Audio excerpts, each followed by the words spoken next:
What up, nerds? Welcome to another godly episode of Straight Chilling, the weekly horror movie review show where you chill and we kill, slice, dice, and chop up yet another horror movie.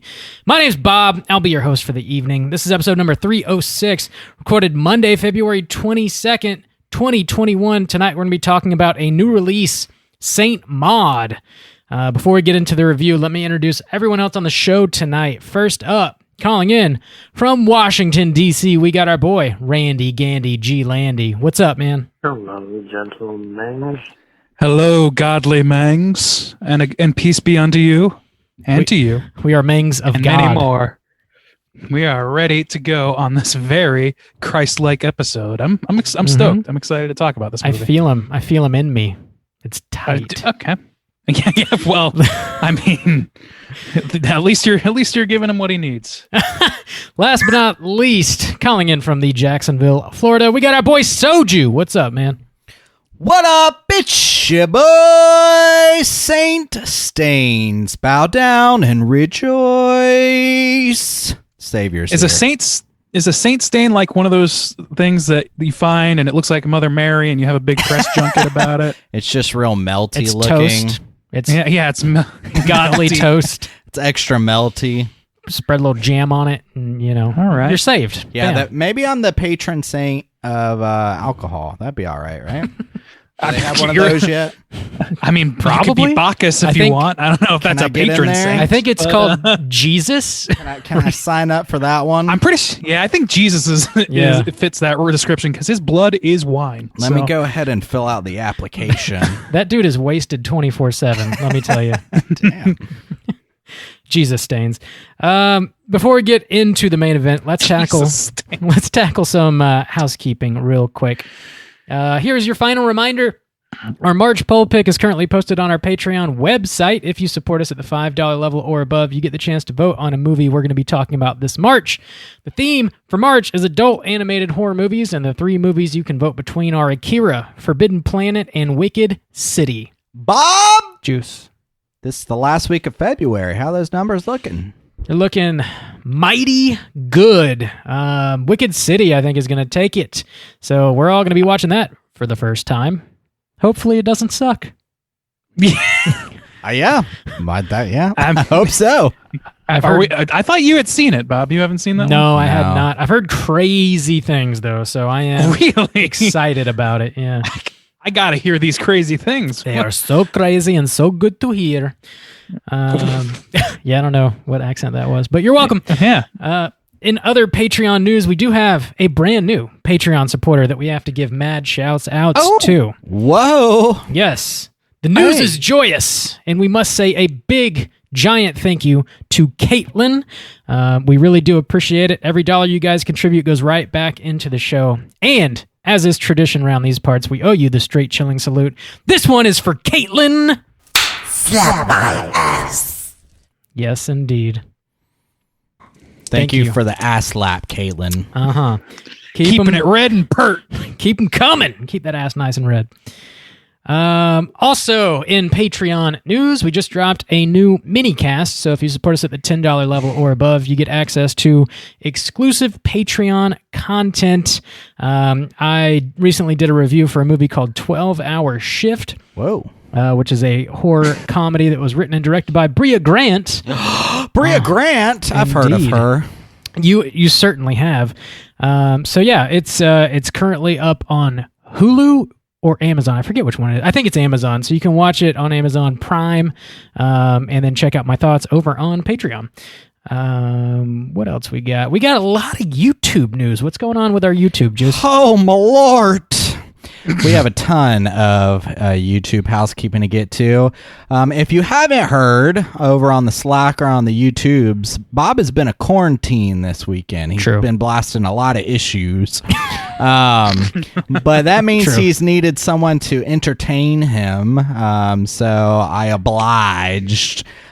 which means that we have a ton of new YouTube content over at youtube.com/Straight Chilling Podcast. In fact, a new type of series. You can look for that sweet baby blue color on the redesign for our YouTube. That means you're going to be getting a new drunk reactions to some new horror trailers that came out. We talked about Mortal Kombat.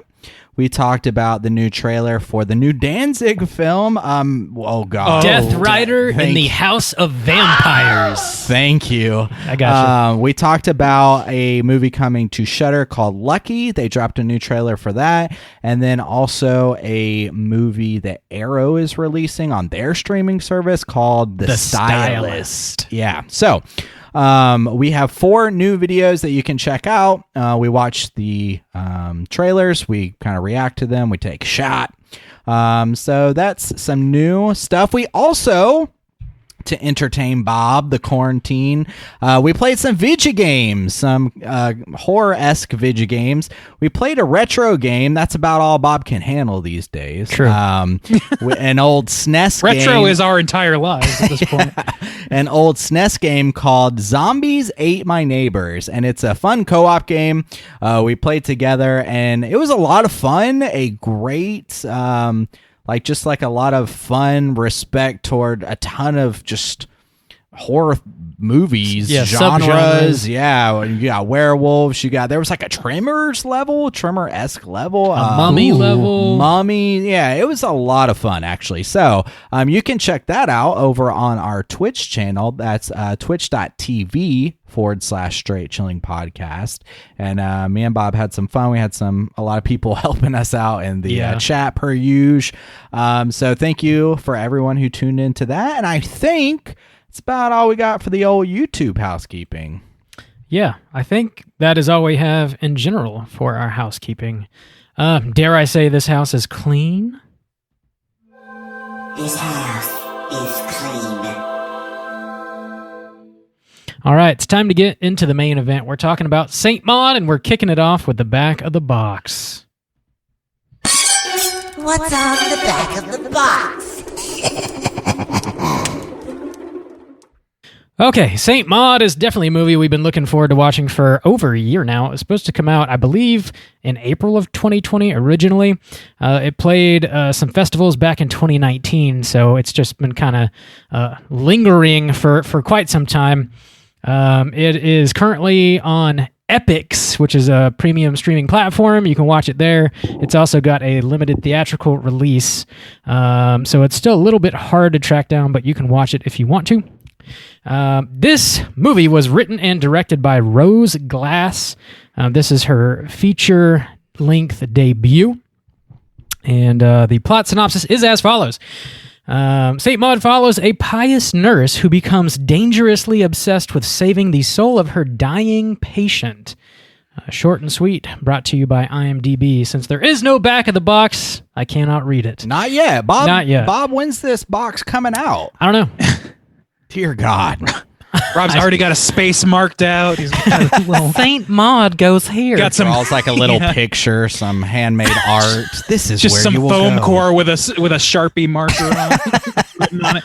Saint Maud. You belong here, Saint Maud. I have a rosary filed in between 2 Blu-rays. That's where it'll go eventually. As God intended. A holy space. Very holy, very spacious. I know we have not seen this before because it's a new movie. But real quick, gentlemen, would you recommend people check out Saint Maud? Randy, why don't you kick us off?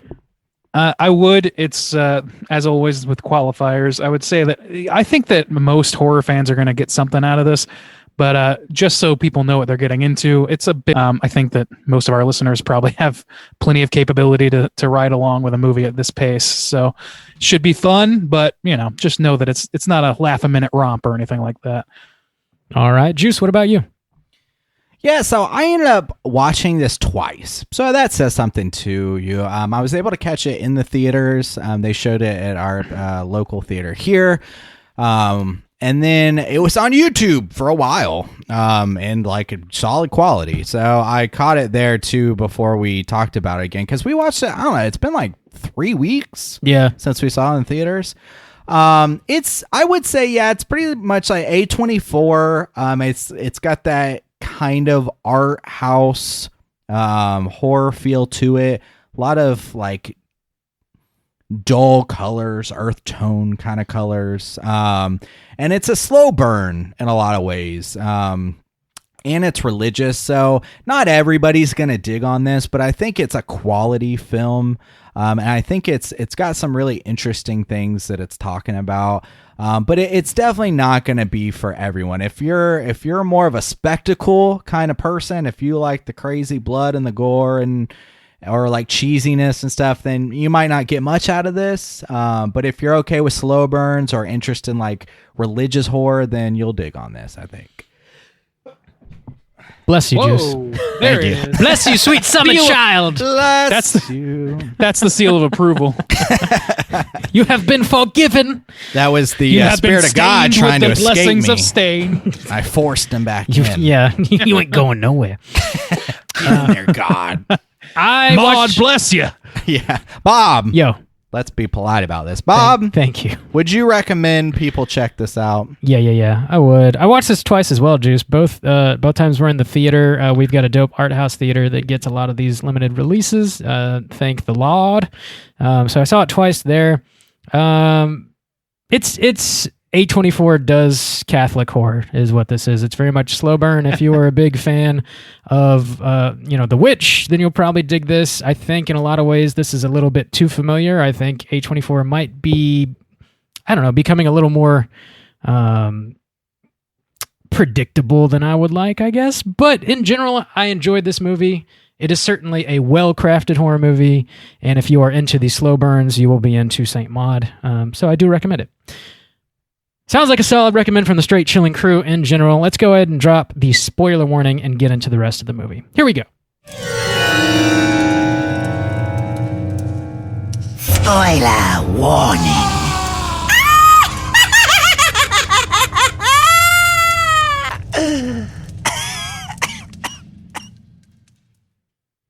Saint Maud! Saint Maud! It feels good to yell. I don't know why. Just really works with that tone. It does. I have a full plot synopsis typed out. This movie is pretty straightforward, so it's fairly short. It won't take me long to get through, if you will indulge me, gentlemen. All right, Bob, let's get it over with. Indulgence begins now. All right. This movie opens up with Maud sitting on the floor in a hospital room with blood-covered hands looking up at the ceiling with a cockroach on it. We then jump and that's it. That's the end of it. We then jump to present day, where Maud is a live-in nurse who gets assigned to a wealthy retired dancer named Amanda, who is battling with cancer. Maud is a devout Catholic who claims to feel the presence of God. Maud shares this information with Amanda, who claims to feel God within her as well. Amanda eventually hires male and female prostitutes to come by the house, which Maud disapproves of and attempts to run them off. Amanda throws a party and ends up confronting Maud about her meddling in her personal life. Maud eventually slaps Amanda when she is mocked for her faith, and Amanda, of course, ends up firing Maud. Maud then has a downward spiral where she no longer feels God. She gets drunk at a bar, goes home with a random dude. She then talks to God, who appears to her as a cockroach, and she now knows her true purpose. She ends up returning to Amanda's home in the middle of the night. Amanda apologizes to Maud, but still rejects faith. Maud then believes Amanda is possessed by a demon and stabs her to death. The movie ends with Maud on the beach, self-immolating with a group of onlookers, panicking, but from Maud's perspective, the crowd drops to their knees and worships her. Ooh, that sounds like a hot Friday night.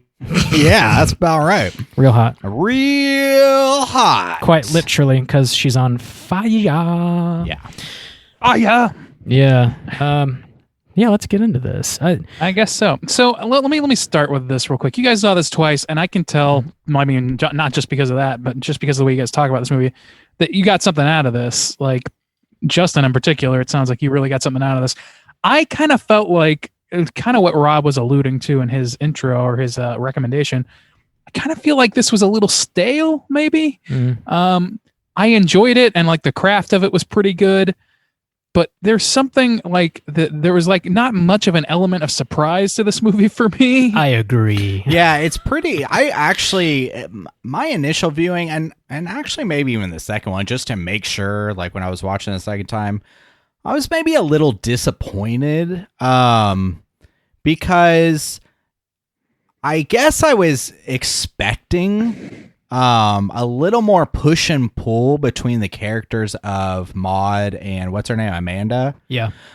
I thought like it was going to be more of this thing, and we got glimpses of it. Because, I mean, the idea of this dying person is the one who's rejecting God when they might be facing them very soon.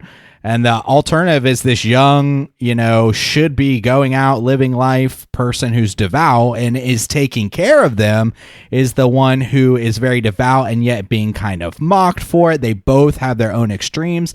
That's a very intriguing idea. And when the trailer dropped, I thought like, wow, that is actually a really cool idea for a very kind of religious horror. Because also, too, another thing is, I was assuming that Amanda would be kind of helpless to where if Saint Maud or like if Maud like freaked out or locked her in her bed or chained her to, whatever she wanted to do, like, there's nothing that Amanda could like do about it. So I thought they might even go that kind of horror route, but they didn't. Yeah. And I thought, now I watched, the second time I watched, it was about the halfway mark, and this is a pretty short movie. It's not even quite 90 minutes. So it was about the 40-minute mark that Maude breaks from Amanda and kind of goes her own way. And I think what's kind of lacking from this film is the whole second half is just like Maude by herself kind of wrestling with her faith. And I think there is something interesting there once you know that that's what it's going to be. But the expectations for me, like, I was disappointed because I expected it to be something I found more intriguing up front. Now, there is still substance there, and you have to go into it like knowing that, but I was disappointed initially for sure. So yeah, I think that you pinpointed kind of what I'm feeling about this movie, which it isn't so much that it's bad. It's just that what was the most interesting thing about this movie is the interplay between Amanda and Maude. And like, you find out about Maude's history or whatever, and all that stuff's real interesting, and watching her like slowly devolve or whatever, that's all real interesting. But it's about the relationship between this woman and her faith, and then her patients and their faith. Like what's going on with Maude is like, it's good on its own, but there seemed to be like the push and pull that she had with Amanda the first half of the movie is so interesting, and they just don't really play that off of. They don't play with each other's faith anymore after that like scene. After she leaves the employment up until right at the end, like you said. So like just that absence of that things playing off each other. I guess it makes a kind of sense because it's, this girl is siloing herself, and the ideas are just bouncing around in her head with no counterpoint or no contrapposta to it or whatever. So maybe that's got its value or whatever. But I really wanted to see Amanda weigh in more and kind of like maybe even catch a glimpse of like, what the hell is going on with this girl? Are you okay? Like have a moment of of empathy in return that's not just that's centered around faith. You know what I mean? Yeah. This movie is about Maude. It's about Maude's struggle with her own faith. Like she claims to be very devout. She claims to feel God, but it's obvious that that's not always true, or at least she is only able to convince herself that it's true in certain situations. I mean, the movie is just called Saint Maud, so I expected to see like a character study of Saint Maud, and that's basically what the second half of the movie is. The first half is fair. Just like her, I don't know, in her confidence, and then whenever she has that break where she gets fired, we kind of get to know the real Maud. Like she is not that convinced in her faith as she would have you believe she is. And I think that's very interesting. I think my biggest disappointment in this movie is the fact that it sort of starts off by telling you like, hey, she's crazy. Like it starts off with her hands covered in blood. And I think the movie would be far more interesting if you were really able to question whether or not she could feel God throughout the course of the movie. Whereas like they just kind of show their hand way too early for me. And you're like, okay, well, there is no central mystery here anymore. She's mentally ill. And that's what you get. Well, I guess so. Here's one, like, I really want to touch on that. Like, Okay. is she crazy? Is God real? Does she experience God? Does God work through her? I think, like, one thing I'm going to do when we talk about this film, and I think it's, to me, almost impossible to separate based on the subject matter and the studio, is comparing this movie to The Beach. Agree. Because...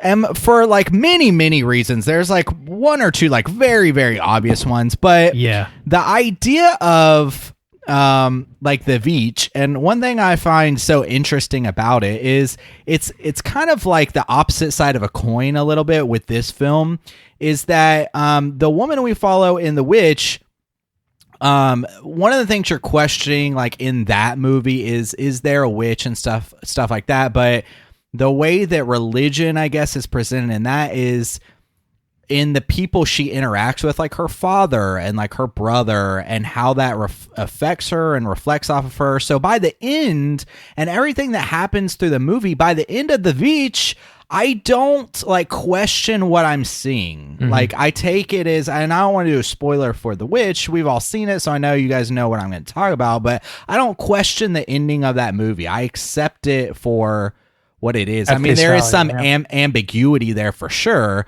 but with Saint Maud, it, like, through both viewings of this movie, it really was about like, okay, what's happening, like what's really happening, or how untrustworthy is our narrator. And I do agree that like they do play that hand like pretty heavy, where like she's not reliable, but we see things in the film and we have to say, like, is the director lying to us? Is the film lying to us? Is this what she's really experiencing? Like, what's really happening here, I guess?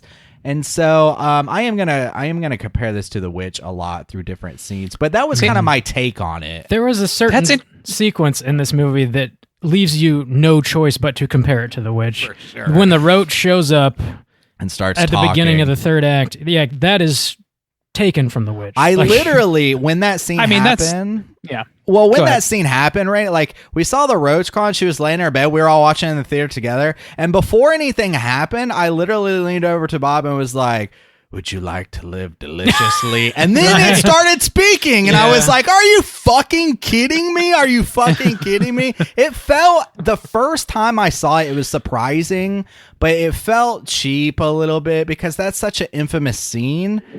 I don't know, what do you think, Randy?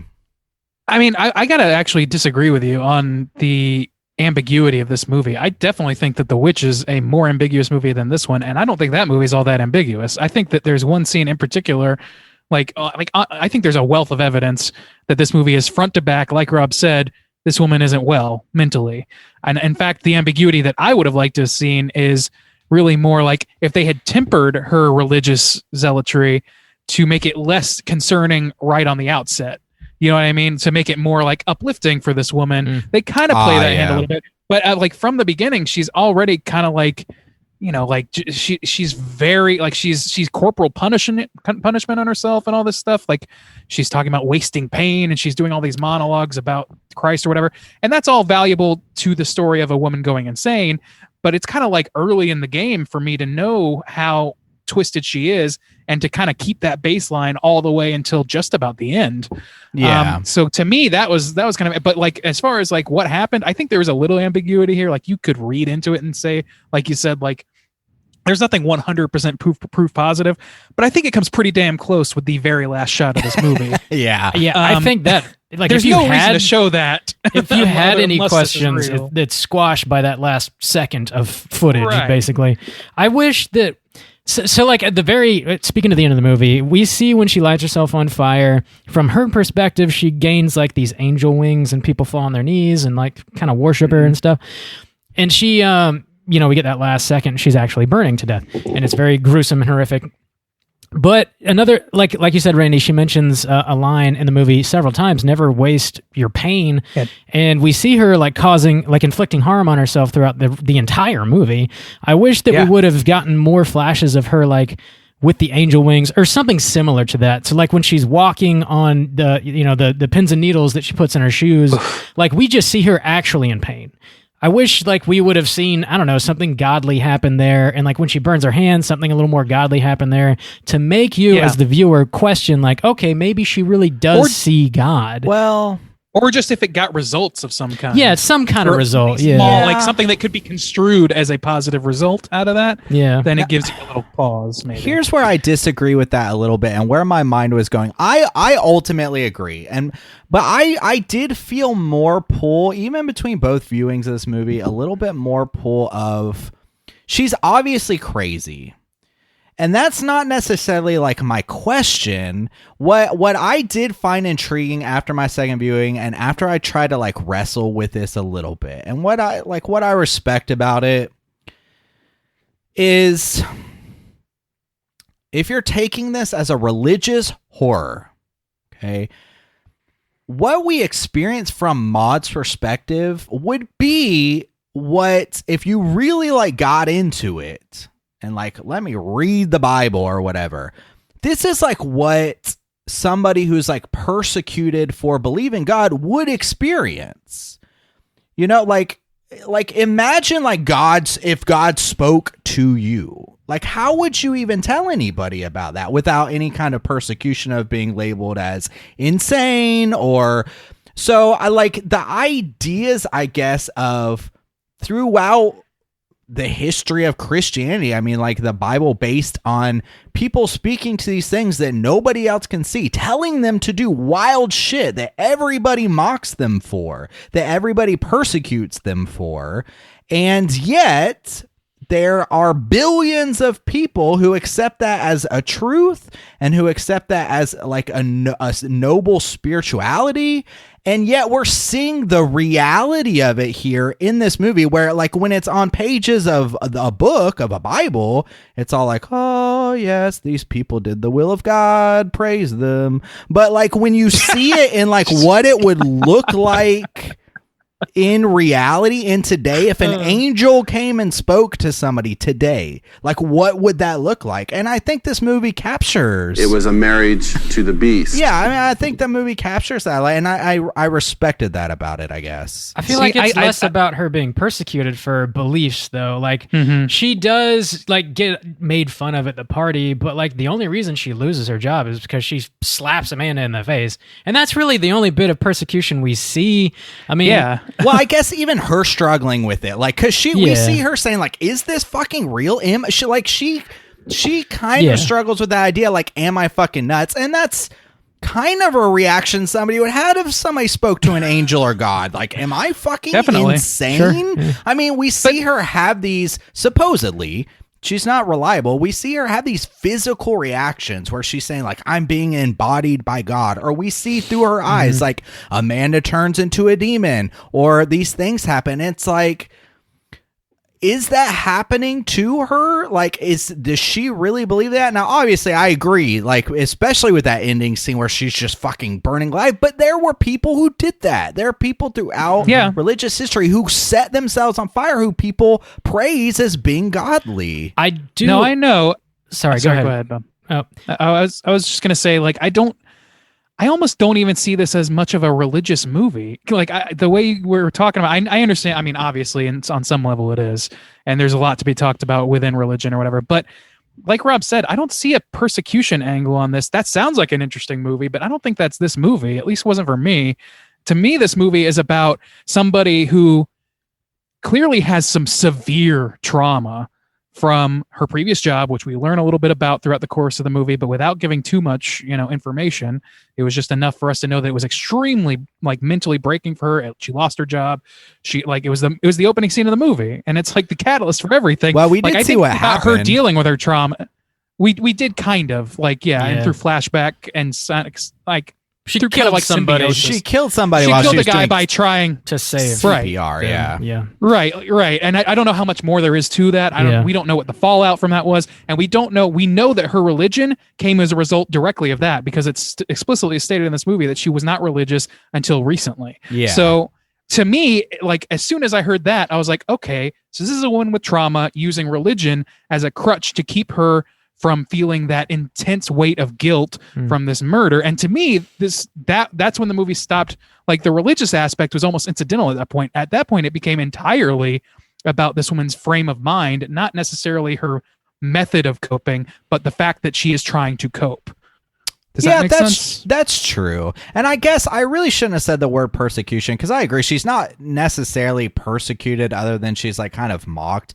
But it really is like that struggle of like, she thinks she's trying to do the right thing, and she thinks she has talked to God. And because of that, she makes these decisions. And when she tries to go back to her old ways, like giving dudes like hand jobs in the bathroom and like getting wasted and fucked up, all it does is like bring her back to a spiritual religious experience. And it really is like, okay, I guess I like the idea of like, that is what, like, even if she wasn't crazy, like, that's what it would look like if God spoke to somebody today. Like, that's what it would see. And that's cool. That's like a cool, that's a fascinating concept. Yeah. I just don't necessarily see it in this movie as much as you have. I like how this movie invites comparisons between religion and mental illness, which is sort of like a tricky conversation to have, I think. But Justin, you were kind of touching on it. Like, if you took the Bible verbatim and like you saw someone doing things said in the Bible, it looks like they're crazy. But, you know, are they? Or do they truly just believe that they can talk to God and see angels and stuff? And I don't know, I think it's like an interesting conversation to have about this movie. It's almost like an old conversation, because like you see like Facebook posts and shit of people being like, or like, think about like fucking Bruce Almighty. That whole thing is like, the end of the movie is, oh, the homeless guy holding the weird signs, he turns out to be God the whole time, and you just walked right by him, didn't you sinner? Like, that's the whole thing. Like, that's not an uncommon like thing, but to frame a horror movie around that is a great idea. To me, there's just not enough like really strong like evidence that I got from this movie that made me feel like that's what this movie was getting at. To me, it just felt the whole time like, this is a woman spiraling, and this is a woman whose spiral is gonna hurt somebody, if not just herself. Because like we see her like lying down on popcorn kernels and shit, and like that's just to start. Starts, like, what, all the self-flagellating, all that stuff. Like, this is not a well person, and people do that for sure. They do that, and there is something to be said about like the religious nature of that. What maybe it's saying like what maybe this is like an anti-religious film where it's saying like people who are like, you know, whipping themselves or whatever, literally whipping themselves, a psychosis or whatever. Maybe that's what this movie's positing. But to me, it really just seemed like this is a woman who experienced some severe trauma as an individual, who the only way she could contextualize it in a way that's acceptable to her is that pain that she experienced now has a purpose, because God is guiding her life. Yeah, well, and I guess that's why I disagree. I guess the things I've been talking about are why I disagree with why I wouldn't want to see what Bob was talking about. Because another thing is like, you have to like a common theme like from the Bible is people like not like, so Bob like wants to see results from the pain. Like, oh, obviously, like something good happens because you do God. Like, that's not what the Bible's about, though.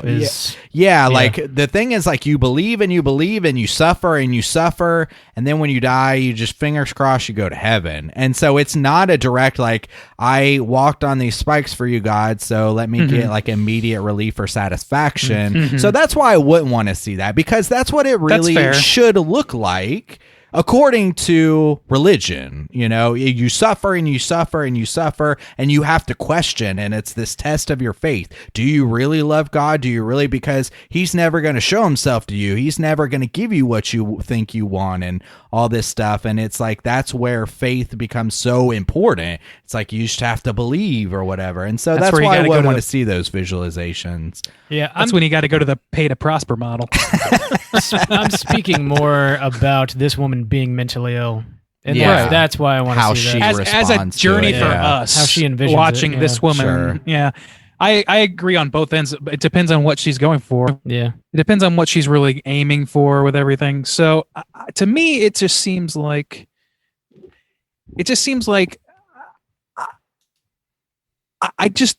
if there is a religious aspect to this movie, like if the point is really like centered on religion, as it seems like everybody thinks it is because of all the religious symbology and everything, like if there's a point to all that goes beyond her just like using it as a crutch, it to me speaks to, you know, what you're talking about on some level, which is people trying to find meaning in the suffering of living. You know, that's what most religion is people trying to find some sort of meaning or way of getting through the suffering of day-to-day life, of what life is. And our day-to-day life now is leaps and bounds ahead of the past. So, I mean, you're talking about these people who live their lives, they suffer, they become martyrs, and then we tell ourselves that they went to heaven for their suffer. I think for the most part has some variation on this. Yeah. So in that respect, I think there's something to be said here. It's like this one, maybe this is an anti-religion film. Maybe this is saying like, you know, stop clinging to these things. This woman was given every out possible. Like she had a friend that was caring for her, trying to reach out for her. She had, you know, a very, I think considering her own personal beliefs, I think Amanda was very reasonable towards her up until that one party where she lashed out because she's a dying woman who, you know, like who, you know, is dealing with her own emotional trauma. So I don't know. I guess I'm trying to connect that dot a little bit more. And if I can find like the perfect angle to look at this, I feel like my rating of this movie is going to go up like a whole point. Like, because like watching it, when I did, it just kind of felt like it was a little thin because it felt like the psychology angle was all it was just a de-evolution of a person's brain, basically, with a religious skew. So I want to give these two trivia points. Now, I found it more intriguing. I think you guys are not going to find it as intriguing. When I read it, I was really happy I read it because I had a little bit more of that push and pull. Now, ultimately, I was like, especially because that last scene and everything, like this poor girl, she accidentally killed somebody and she's fucking crazy. Like she's just going off the fucking deep end until she burns herself alive. Like poor, like dear God. But there was still that still idea of like, well, you know, did God actually speak to her? Like, maybe. I'm probably not, but you know, still. However, I wanted to read this piece of trivia the notion because there's not much trivia, so I want to talk about this.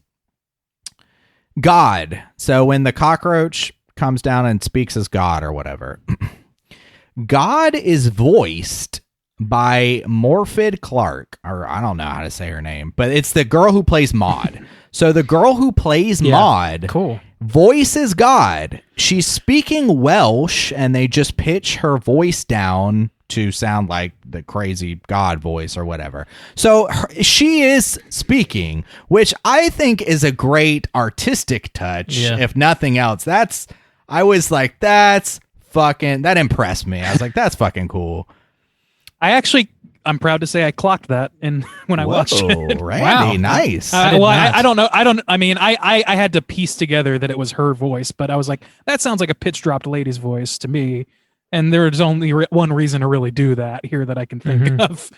And that's to make it clear, like through subtext, that this is her subconscious telling her what she needs to hear in order to push away this traumatic experience that she's wrestling Good ear. with. I did not pick up on that. I didn't either. And when I read it, I was like, that just from like an artistic standpoint, that's just some smart shit. I think it's smart.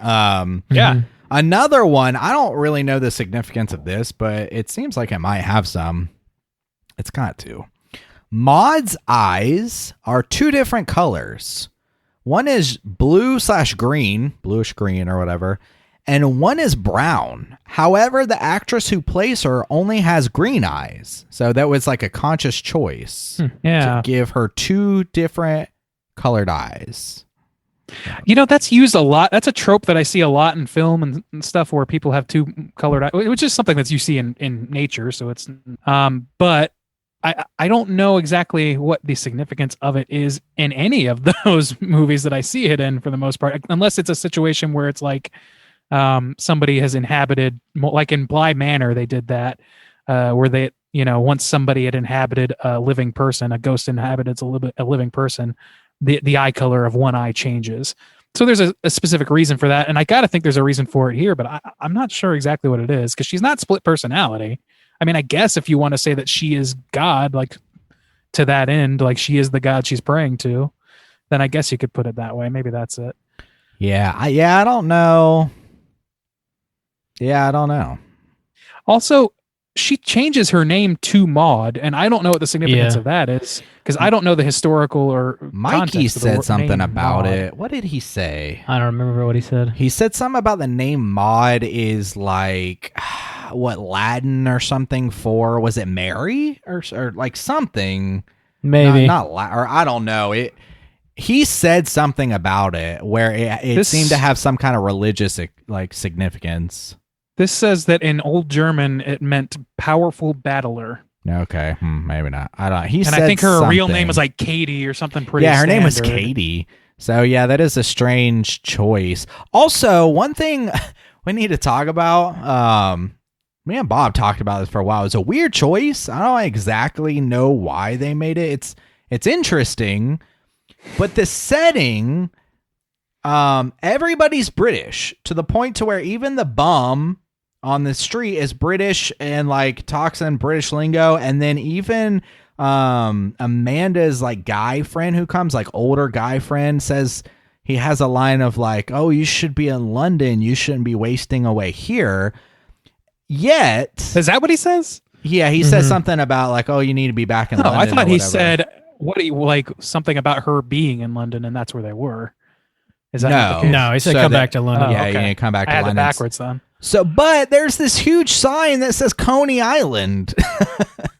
And we looked, there is no Coney Island. And there's a place called Blackpool that's like very similar looking. Like it's a beach town. It's got I'm pretty sure that's where they filmed it. But it specifically says Coney Island on that big ass sign that she walks by. I'm pretty sure times. that's just the name of the arcade that is housed in that building, because it's like a little yeah, it's like a Chuck E. Cheese type of like boardwalk arcade. Okay, I don't know. That made it So seem I confusing. mean, especially because I thought it was London, so I was like, oh, so this must be like the boardwalk arcade. They call it Coney Island Arcade or whatever.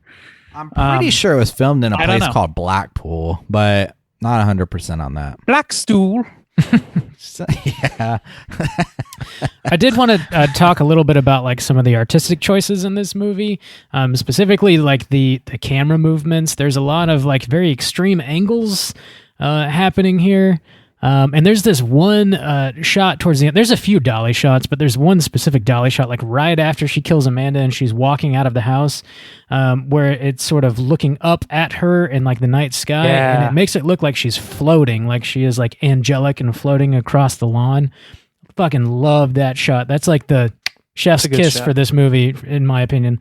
It's just very artistically, like, I don't know, almost flawless. Like there's such a great sense of dread in like the tone that this movie paints, just like makes you feel like terrible throughout the entire runtime of it.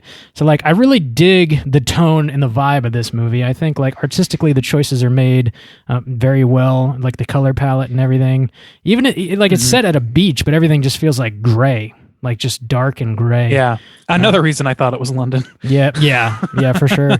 I just dig the overall aesthetic of this film. Yeah, it looks great, and like from a cinema perspective, it looks great. The acting, I think, is all pretty great. So and like the story is fine. Kind of like the shortcomings I have is like trying to figure out what the intention is, what I'm being told by this movie, because there's like some sort of weird disconnect for me in a little bit. But overall, I think like this is like I don't know. I think that this movie is not nearly as strong as The Witch, since we brought it up.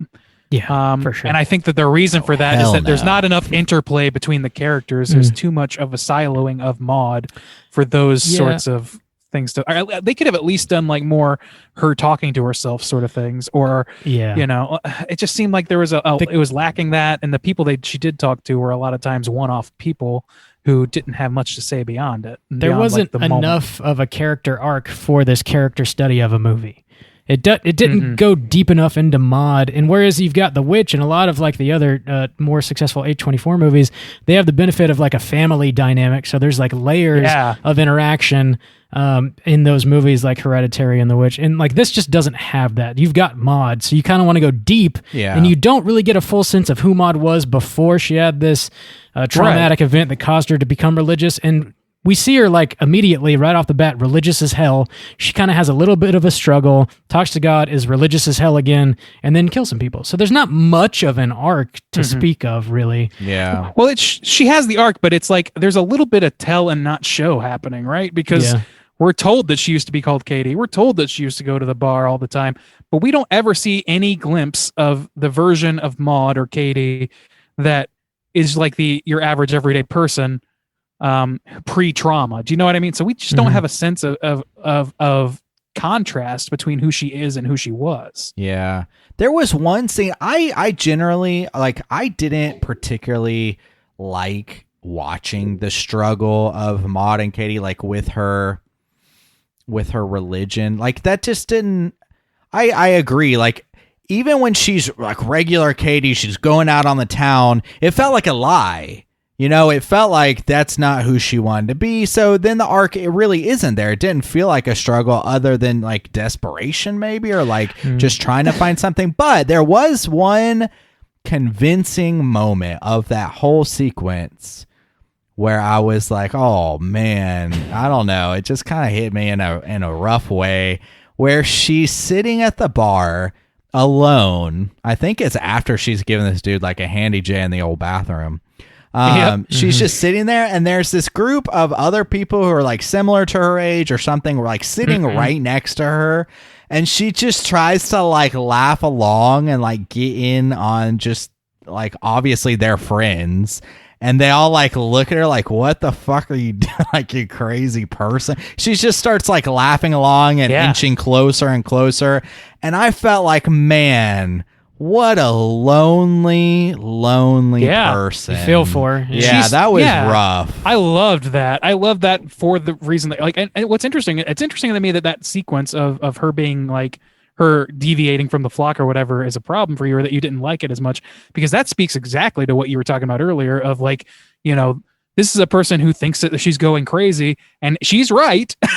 But the thing about, you know, losing your mind is that you don't think you are. So you're like, she's like, this is her like almost like a last ditch effort. All comes to like one head after another, and then finally comes to a complete head where she has a vision of her crushing the man's chest, that she flashes her back to the trauma that incited her whole religious experience. And that sends her right back to religion. Like the next scene is her coming back home and atoning for what she's done. So to me, that's like, I don't know. I think that speaks to what you were talking about a little bit more. But overall, that sequence is so interesting to me because it feels like, come on, you can be Katie again. Like you just have to get a grasp on what's real. Like, remember what it's like to be a real person in the world, and try not to let your trauma, like, you know, scare you from being, you know, a person that functions. You know, this is like, mental health is not a joke with that sort of probably has some pretty strong roots in reality in terms of what happens when you're suffering from delusions of grandeur, of everything else that she's going through, religious delusions. Like, I don't know, on that level, I find this movie really interesting. I just want to connect it to the religion a little bit stronger. You know what I mean? Yeah, I feel you. Yeah. It's an interesting movie to mull over. It is, yeah. It's got some interesting thoughts. It is like skinny though. It's not a lot of meat on these bones. I feel like. I mean, there's some tasty morsels, but they're not filling me up.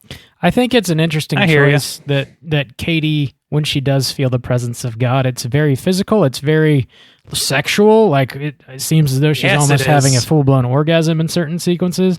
And like when she lacks that, her first like gut reaction is to go out and try and get laid and like, you know, fill that void with just some random dude she picks up with at a bar. It's like she's trying to fill whatever hole inside of her brain or heart or whatever with like very physical carnal shit, whether it's religious or otherwise. It's like the same emotion. Yeah.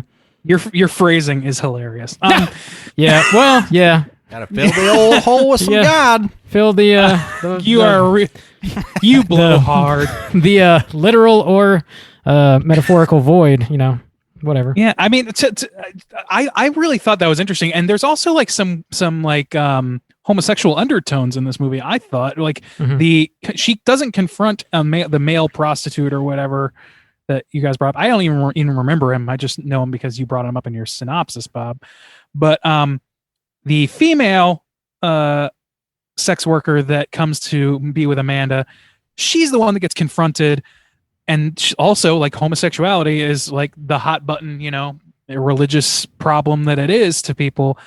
And she also, like, when she has that experience with God, whenever she has an experience with God, she's alone in bed.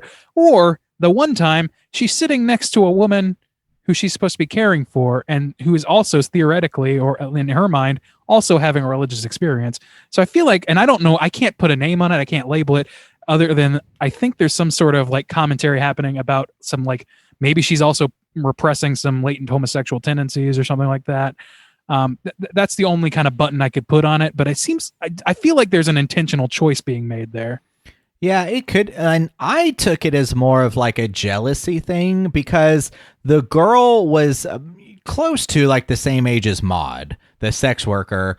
And so they were more like peers, and where we see where like Maud becomes attached to Amanda in what seems like a very like sexual kind of way. She obviously has to take care of her where she bathes her and stuff, but it seemingly seems like they have a shared orgasm in this supposed like religious experience. So it's almost like this jealousy of a relationship where Maud gets rejected, where she sees it as like it's like a Cain and Abel type thing. It's like where her goods of God and wholesomeness and everything that's offered up to Amanda isn't good enough. She wants the flashy, wild woman, and like she wants the wild parties and the arts and things like that. And so it's almost this just like secondary rejection of like, no, you're like, what you have to offer is not good enough for me either, in that kind of way. So that was interesting.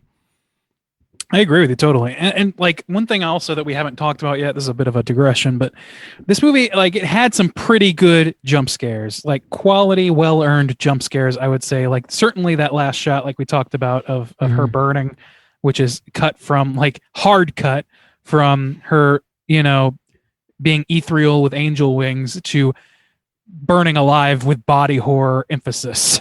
So there's that. You have her having sex with this guy on a bender and then it flashing to a busted chest cavity. We have, Amanda at the end. Like, we didn't even talk about that, where she, like, before Amanda is murdered, they have a conversation, and Amanda's not in her best health at this point, but she's sitting there and she's like, I'm sorry, I was cruel to you. Like, she doesn't even question why she's there. She's like, I didn't mean to be cruel to you. I hated that you made me think about my death, or I needed something to escape from my worries about death. I'm not ready to die, that sort of thing. And, she's like, but this isn't real, right? And then Maud has this like little moment where she just starts weeping, where it's like it seems like she's like this close, like just a fraction of a centimeter away from like breaking back into reality and being like, what am I doing? Like this, I can't kill somebody to save them. That doesn't make sense even. Like, it's one of the goddamn 10 commandments not to kill. What the fuck am I even thinking? But then like Amanda has, at least for our viewing pleasure, turns into Satan and like just starts screaming, and that jump scare, her screaming fucked me up. It was a very effective scare for me. Yeah, that was a good scene. That was a good scene. I and did it's the like, old elbows. How weak you are. I was sitting between Rob and Mikey. I did the elbows flared out for that scene. Oh boys. Oh. One day you're gonna pop somebody's rib cage, I swear. Elbows flared out. Very sharp elbows you have. I broke my friend's rib cage in Paranormal Activity 12. Damn. Yeah, that was all the like horror scenes were great, I thought. Yeah. Except, I mean, the God one, I still feel like it's cheap in a way because it felt ripped from The Witch for me. Like, the God speaking thing. Mhm. I mean, it like legit, I was like baffled that it felt so ripped. I was like, is this the same? I was like, no, for like a split second, I was like, is this the same director? I was like, no, fucking Robert Eggers. Well, I mean, like, what the fuck are they doing? Talking to God, talking to disembodied voices to spur on the last act of a movie. I mean, that's a tale as old as time. I think that what's kind of pushing that to The Witch for us is the fact that this movie is tonally so similar and deals with similar subject matters. Yeah. So, I mean, like, even it's the already setup got of a the few like animal, checkpoints. Like, oh, this animal, and then it becomes this disembodied voice, and like the way it's shot, where like you are constantly focused on the female. Direct face front. Yeah, That's I don't true. know. It was too much. Yeah. It is a man. head-on camera. It's shot. a Yeah. foreign True. language as well. It all feels very similar. Yeah. Yeah, that's a fair point. So yeah, there's a lot of similarity there. If they had handled that a little differently, maybe. I kind of feel like we should have seen more of her having conversations with herself in one way or another throughout the film. Yeah. Like the thing is, like, the movie is not like Rob said. There's not a whole lot of like ambiguity about whether or not she's crazy. At least not to me, there wasn't, like, or whether or not she's like circling a drain of insanity or of delusions anyway. So why not? If you're gonna like lean into it, then lean into it. And if you'd like, my preference would be not to, but if you're going to, you might as well like lay the groundwork for that and make it less, that in and of itself would make it less similar to The Witch and make it more distinctive that she's like having these conversations with herself, even if she's just like reading her Bible out loud, and then starts doing like a Gollum, like one shot, reverse shot of herself talking in the character voices of the Bible or something. I don't know. I'm spitballing here, but I feel like Randy. there's some way to sort of lay that groundwork where it's not the same. Like here, like you guys said, like here comes an animal that's going to talk to you in a different language with a head-on shot of you coming to grips with the supernatural. Yeah. So I think we've touched on just about everything. I don't know. Is there anything else you guys want to mention real quick before we rate Saint Maud? Were there Yabos in this movie? I can't remember. There's a couple sex scenes. I Yeah. don't think there were. yeah, I don't think they're not like they ain't profiled. Not that- They're yeah, just, I don't recall any. I but don't remember any either, but I just Maybe wanna I'm make wrong, sure. but there was definitely some ass in this movie. There's some ass. Yeah. There's some ass. I don't There's think there was definitely some nudity. Yabos. I was considering if I had to give a 0.5 or not. I don't think I do. This would be a creepy movie to give a 0.5 for Yabos to. Everything was consensual from what I saw. Well, Was it? I would The disagree, but okay. Sexually. I would still disagree. Well, okay, Bob. Yeah, let's rate this thing out of 5. Juice, why don't you kick us off? How you feel about Saint Maud? I like this movie pretty good. On the second viewing, I wouldn't necessarily say that I liked it more or less. Maybe I was just able to, I don't know, make sure that I got everything the first time, which I think I pretty much did. This is a skinny movie. I remember when it ended in the theaters, I was like, that's it? It's done? It's short and it's pretty streamlined, and there's like a lot to respect about that in some cases. I still think, even if they wanted to go the direction of her struggling with her faith and like this kind of character study, I still think there should have been more interaction with Amanda. And also to that fact, I thought there could have been, as a counterbalance, almost, there could have been like these 3 acts where one is Maud with Amanda. Then there could be like Maud, and then there could be like a Maud with her friend from the hospital. I can't remember her name. Because we get glimpses of that too, and that could have been like more of, this is Katie, this is Maud with, or, this is Katie with her friend from the hospital. This is Maud with Amanda. And then somewhere in between there's this like blend of them, or like there's this struggle between those two. That could have even been more interesting. She needed to interact with more people. Just her having, I agree that it was never in a lot of question about her faith for me, even when she was trying to be like Katie again, and it didn't feel authentic. It felt awkward. It felt like she was forcing it.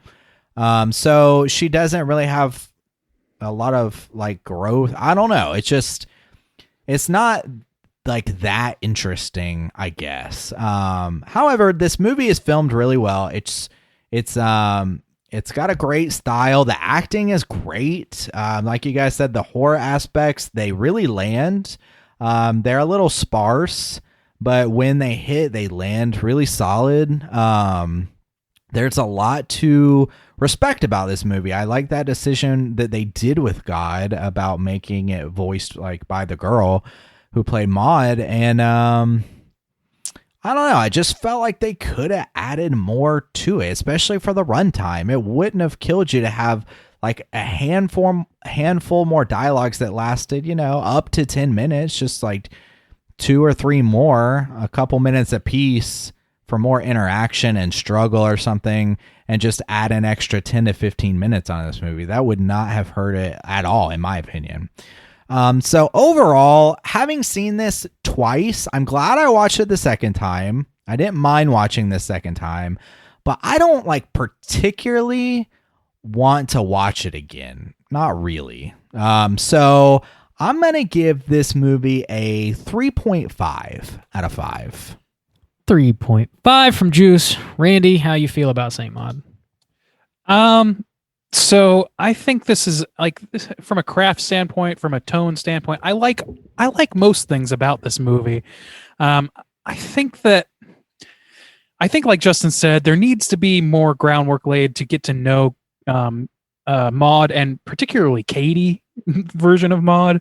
I kind of just want to know more about the incident that happened, and or more about who she was before the incident, and so that I can visually contrast these two people as she's made this mental break or this religious break, however you want to look at it. I feel like there's a reason they didn't do that, though, and the reason is that isolation is a huge factor in mental health. So like having her self-isolate and having her friend like not come out and party with her when she's trying to get back into the real world, but come too late and be completely like drowned out or tuned out by Maud as she's standing there about to go kill somebody and then just be shooed away. I think there's some value to that relationship, that little mini arc between those two characters. I think there's something interesting there. The thing is, we don't know enough about who Katie was before she was Maud. And we also, like, I feel like some well-placed flashbacks or some well-placed delusional dialogue could have laid that groundwork for us. Again, like it seemed like there was just a little bit of show not tell, tell not show. Things are just like very, very lightly hinted at to give us context of who she was, and I just feel like it just wasn't quite enough to make her whole arc of going from point A to point B of burning herself alive really come to life for me. Let's see what else. I thought the scares were really great. I already covered that. I thought the audio in this is really good for the most part, and I agree that some of the decisions, like having her voice God and those things, I like all that stuff. I agree with all that stuff. The real issue that I come to with this movie is not that there's not enough meat on the bones so much as it's like it's like two great tastes that aren't necessarily jiving together. Do you know what I mean? So like I've got this religious aspect and you've got this mental health aspect, and they're playing off each other, and there's some interesting stuff that you could pick at there, but they don't pick at it enough to really make a clear stance known or make any sort of like clear impression about what they're going for. So we are filling in those gaps ourselves, and that there's something to be said for that, right? Like that's a perfectly reasonable thing to do. But as I'm watching this movie, I really wanted to get to the root of what the author or what they're going for. I really wanted to know more about the intention of what they're going for, and I guess I just kind of was let down that wasn't the case. That there wasn't as much of that. There's just very plain facts stated with some hints to some other things and some delusions played straight right up until the end. I just feel like there's something that's not tethering these concepts together perfectly for me.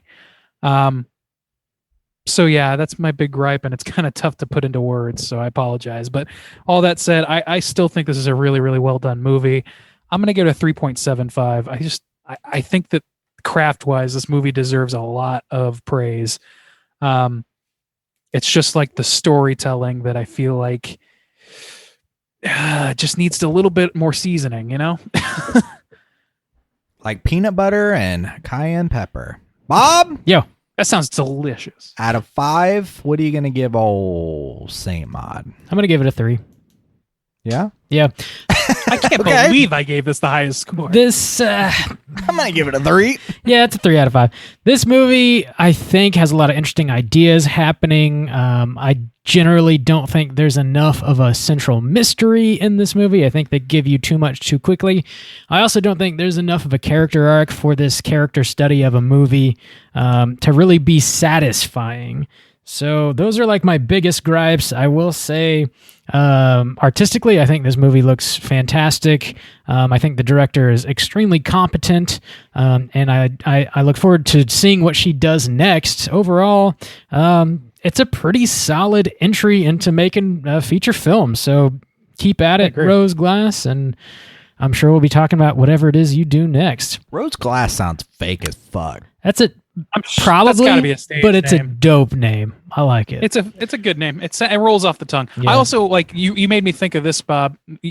The 3-act structure, Justin, that you were talking about, where you have I think that if I had the like capability to rewrite this film, the first act of this movie would be Katie.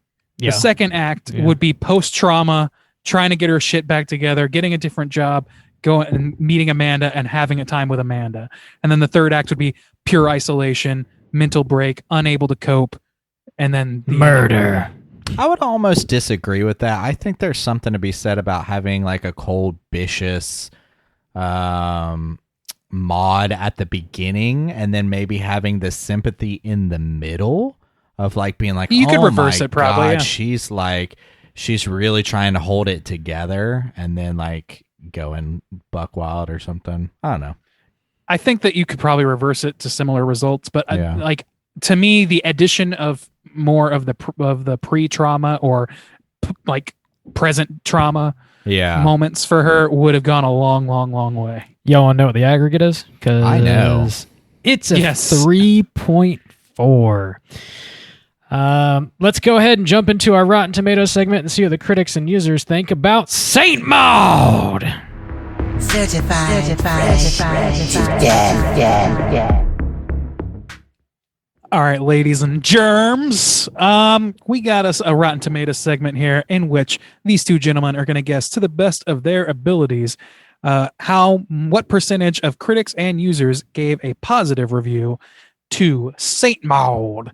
So let's start with the critics' review. There are 160 of them. So let's start with Bob today. Bob, what do you think the critics' aggregate of positives is? That's a terrible way of phrasing that.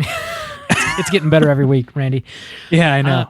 I feel like, generally speaking, this is a movie for the critics. I don't think it's going to be completely loved by all of them, but I'll go with a solid 75% for Saint Maud.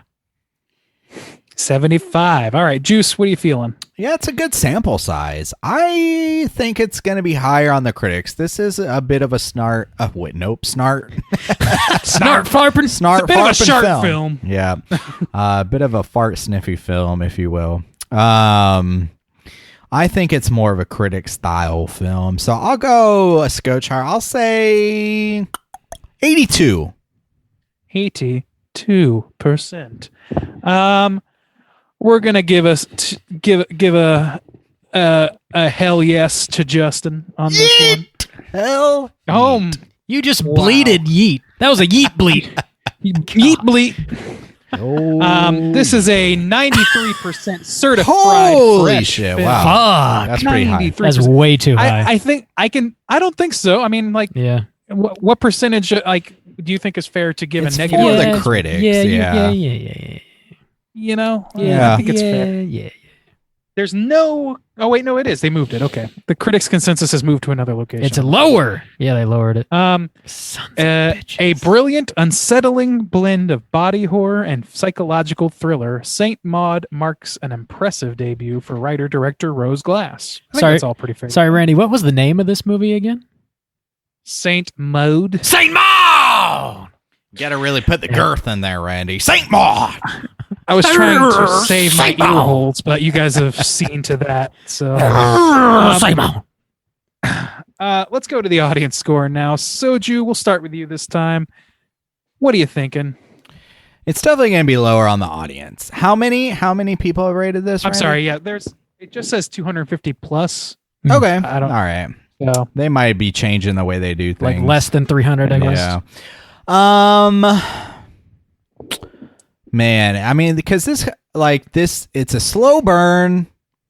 It's religious, or it's got like a lot of religious stuff going. So I would imagine that the audience might be a little more divided on this. I'm going to take it pretty low for such an artsy kind of film. I'm going to say maybe 65. 65. All right, Bobby, what are you thinking? I'm just gonna play it safe and take the comedy number of 69, please. 69 dudes.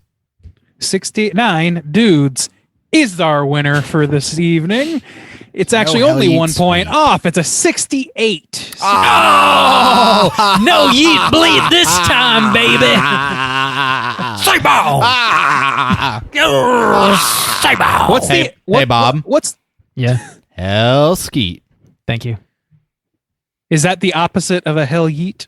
What Yeah, is Bob the prefers direct skeet polar to opposite? yeet. Yeah, that's Well, me I mean- mocking hell yeet with the word skeet. So that's, Sure. that's what I wow. got. That's Wow. Mm-hmm. Oh, wow. Great explanation. Oh, wow. Wow. Mhm. Satan must be stopped at every opportunity. You really I guess we're foiled playing that me, bump. Bob. You've been foiled. All right, so that's our Rotten Tomatoes segment. I'm sorry. Yeah, I'll try and find one negative review here. There's none on the front page. It really seems like they're burying the negatives here. Mm. You know what? Fuck it. Fuck it. This movie has no negatives. Tight. We included the trivia in the movie review, so we're gonna go ahead and skip right on to Cooter of the Week. Oh shit! Straight chillin'. Cooter of the week. Juice. What is a cooter? Why are we hunting them? Thanks for asking, Bob. Let me tell you all about it. Cooter's character type and a straight chillin' exclusive. So, Cooter has to hit 3 of these 5 points to be considered a cooter. I want the cooter with the most points to be Cooter of the Week. The 5 points are manipulation, sexual deviancy, smug arrogance, overall look and attire, and overall patheticness. Boys, who are we taking to Cooter Court this week? It really seems like there's only one major option to talk of here. Saint Maud. Say Mo. Madam Maud herself. All right, let's talk Saint Maud. Randy, nominate for one of the points, please. All right, so I'm gonna start with patheticness because I like, and it's this is not like a pathetic in the sense that like, oh, that's so pathetic. Fuck you. This is really more of like I feel for this woman on some level. Yeah, she's Yeah. pathetic. Especially like, yeah, that scene you described of her like kind of like leaning into a friend group as if she's part of the crew. Like that's Yeah. I have seen that happen in reality. Like I've been a part of a group at like a show or a convention or like whatever, chit-chatting or whatever, and somebody just kind of like be hovering and then just kind of be like trying to join the circle of friends. The little And it's- smile you made. It's so sad to me because I try and like I try and be like, oh, come on in or whatever, Yeah. but like when I was younger and that would happen, it was like, what the fuck do you even do? Somebody's doing this to you. It's weird, like, when you're with friends, like if you're like alone or maybe two people, like maybe, but you can't you can't just saunter on into a group of friends. Yeah, exactly. And the thing is, like, I've been on the other side of it too, where I've been alone in a situation, in like a show or something, and just wanted to hang out with some people, just wanted to strike up a conversation. But like in waiting for an opening to like start a conversation with somebody, you end up hovering, and you're like, oh no, I'm becoming everything I hate.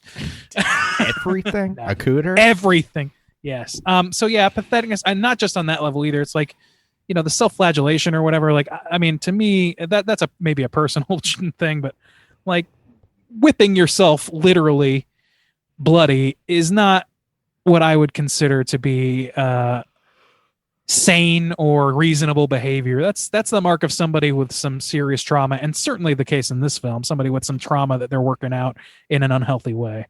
Yeah. So I'm going to start there. We could go next. I'm going to give her a tire because the girl wears a bed sheet. That's pretty funny. Toga. Yeah. Toga mode! Oh, poor girl. What if this movie ended with her going to a fucking kegger in a toga party? I would love that twist. A kegger in heaven, Randy. A kegger with God. Right. That's living deliciously. Right? Am I right? Am I right, guys? Yeah. No. I want to give her. Can I give her the old sexual deviance for the old? I don't think so. Make your case for the rough handy J in the bathroom hall. Now, I think like in joyless handy J. Yeah, like in consensual nonetheless. Consensual. However, she was doing it in a very public place, and at that point, you start to involve the public in your sexual acts, and that's people sometimes just want to go out and have a good time and not have to worry about turning the corner and maybe getting jizzed on. I'm just saying. Justin, I know some things about you and your sexual life that would, if we follow that track, label you a cooter. So I'd be careful. Well, no, you could just give me the sexual deviance tick, Randy. I mean, okay, all right. Well, the smugness is not what's is already. I don't think it's really warranted. If anything, the sexual deviance goes to that fucking dude that she went home with. But that's Rob was saying he thought he put it in her brown eye. It seemed that way towards the end, or at least he was forcing herself upon her in general. Yeah, I don't know if it was like. Yeah, I don't know if it was anal necessarily, but it was certainly non-consensual, whatever it was. And that was not on her by any means. No, that wasn't. And the other thing is, like, she was extraordinarily drunk to begin with, so already. And that dude was even like, "You had it off with me, mate." Yeah, it's like what the fuck is wrong with this person? Like, interesting. European style. With me, mate. I don't know. So yeah, I don't think that sexual deviance ranks that high. Damn. Okay. Looking at Tyre, patheticness certainly. Manipulation, I don't. She doesn't do a lot of. I mean, I guess she kind of manipulates, or at least lies to that the new caretaker or caregiver when she sees her out on her lunch break or whatever and makes conversation about Amanda. Yeah, and she also... That's a little manipulative. She tries to... I don't know if you call this manipulation, but she injects herself into Amanda's life and tries to get that girl to stop coming around. She's like, you better leave Amanda alone. That's a little much. That might rank higher on the smug arrogance scale. Yeah, probably. To insert yourself into somebody's life, especially somebody who you work for, and especially somebody who is dying. Let this woman do whatever she needs to do. Yeah, do your damn job. Also, I give smug arrogance for, I don't know, just her general attitude about when she gives the bum money and she's like, don't let your pain go to waste or whatever. I don't know. That's pretty smug. Or I don't know, that's got manipulation. I forget, we didn't even talk about the scene. It's not that important. I can't even remember the significance it had, but when she kind of sits with the new nurse, so she kind of stalks and sits down with the new nurse who doesn't know anything about her, that she was fired, and she's, I guess, getting her to tell her about Amanda. I guess she just wants the scoop. Yeah, I guess the significance is that she doesn't have much longer to live. Amanda doesn't, so I guess that's why she kind of has to like get in a rush to go kill her herself. I guess I think so. Yeah, and I think she also got upset at the fact that when they're having their conversation, like Maud says something like, or the new nurse says something like, it's always sad when when you have to leave, and she's like, what do you mean? Like when you get sent home, or when you get transferred or fired or whatever? She's like, no, just like when they die.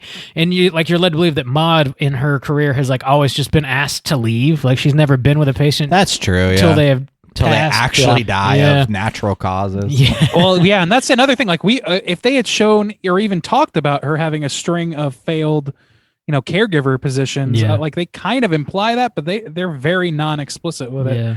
So I didn't really take that as, it was more of just a thought and not so much something I took as being her situation. That's also, I felt a little bad at, maybe it's pathetic, but this is something that I just realized. Somebody mentions the hospital that she worked at, and they mention it as a very kind of like dodgy place. And I remember the second time I watched it, I just assumed she's so young and inexperienced that it was probably like the training that she received was why she's in this terrible situation to begin with. And so that was kind of like sad Maybe. on her end. Like she probably like, really just was trying to do something. She a cooter or nah?